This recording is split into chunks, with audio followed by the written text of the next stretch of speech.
घरातल्या साधारण परिस्थितीशी दोन हात करून शून्यातून विश्व निर्माण करणाऱ्या आणि समाजातील उपेक्षित घटकांच्या हितासाठी निरपेक्ष भावनेतून काम करणाऱ्या जयश्री बागडे यांच्या संघर्षाची ही कहाणी। सोलापूर जिल्ह्यातील करमाळा तालुक्यातील कोर्टी या गावात अत्यंत गरीब घरात जयश्री बागडे यांचा जन्म झाला। हालाखीच्या परिस्थितीतच शिक्षण घेत लहान वयातच लग्न करून त्या मुंबईमध्ये आल्या।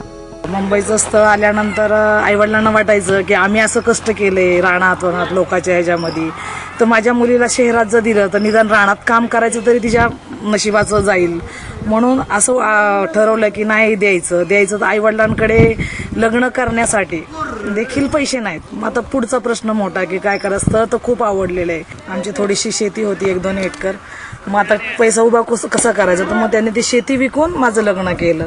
जयश्रीताईंचं लग्न झालं, गोंडस मुलाचाही जन्म झाला। सगळं व्यवस्थित सुरू असताना त्यांच्यावर परिस्थितीने पुन्हा आघात केला। एक शिपाई पदावरती माझे मिस्टर शाळेमध्ये नोकरी करायचे, 1 वर्ष उलटून गेलं, एक मुली झालं मला, आणि नंतर अचानक मिस्टरांची नोकरी सुटली। नोकरी सुटल्यानंतर आहे तेच मागचे दिवस म्हणजे पुन्हा दिसायला लागले मला। नवऱ्याची नोकरी गेल्याने संसाराला हातभार लावण्यासाठी जयश्रीताई पुढे सरसावल्या आणि बचत गटाची सुरुवात केली। त्यातूनच त्यांच्या जीवनाला नवी कलाटणी मिळाली। झोपडपट्टी ठिकाणी एक अधिकारी आले, अधिकारी आल्यानंतर त्यांनी सांगितलं बाबा अशी 7:30ला मीटिंग आहे अमक्या ठिकाणी, तर ठीक आहे म्हटलं जाऊया मीटिंगला।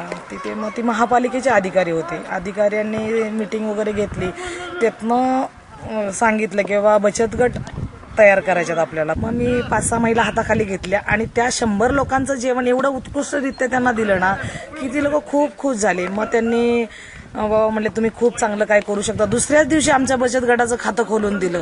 नव्या बचत गटाची सुरुवात झाली आणि जयश्रीताईंना असं काही दिसलं ज्याने त्यांच्या आयुष्याच्या ध्येयाला वेगळं वळण दिलं।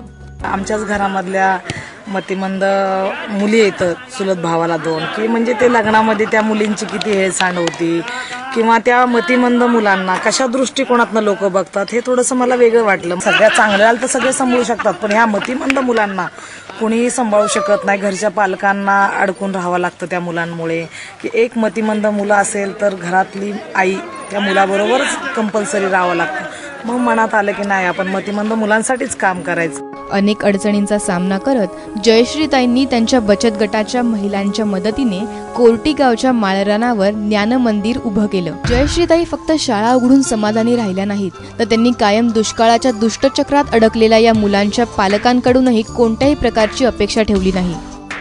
ह्या परिसरामध्ये ना कुठंच शाळा नव्हती, एकही शाळा नसल्यामुळे आम्हाला आमची मुलं घरीच ठेवावं लागत होती। कुठल्या प्रकारचं शिक्षण किंवा अनुभव हा त्यांना कुठल्याच प्रकारचा येत नव्हता। आपण पण कामामध्ये त्यांना काय घरी शिकू शकणार ना, अशा हिशोबाने ह्या ताईंनी ही शाळा चालू केल्यापासून 4 वर्ष झाला हा माझा मुलगा इथं शाळेमध्ये आहे आणि त्याच्यामध्ये व्यवस्थित प्रगती होतीये। पण ह्यांना आमच्याकडनं कुठल्याच प्रकारची मदत मिळत नाही, आमच्याकडनं काही सुद्धा घेत नाहीये, ते 1 रुपया पण घेत नाही। तर माझी पालकांच्या दृष्टीने सरकारकडे खूप कळवळीची विनंती आहे की अशा मुलांसाठी सरकारने खूप काही केलं पाहिजे। त्यांच्या संगोपनासाठी महिन्याकाठी 60,000 रुपयांची जुळवाजुळव करण्यासाठी जयश्रीताई आणि त्यांच्या महिला सहकारी ठाण्यात रात्रंदिवस कष्ट करतात।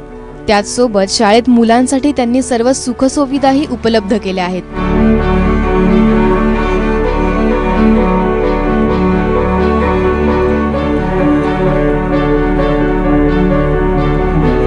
समाजातील उपेक्षित घटकांसाठी आपली सगळी पुंजी जयश्रीताई यांनी शाळेच्या उभारणीत लावली।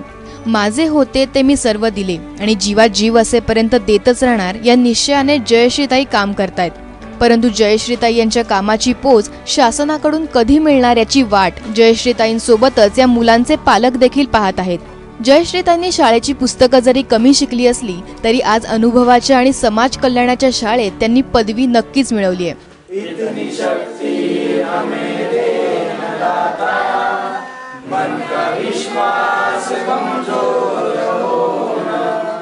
स्वर्धा बागुले आणि सुनील दिवाणसह ब्युरो रिपोर्ट, एबीपी माझा, सोलापूर।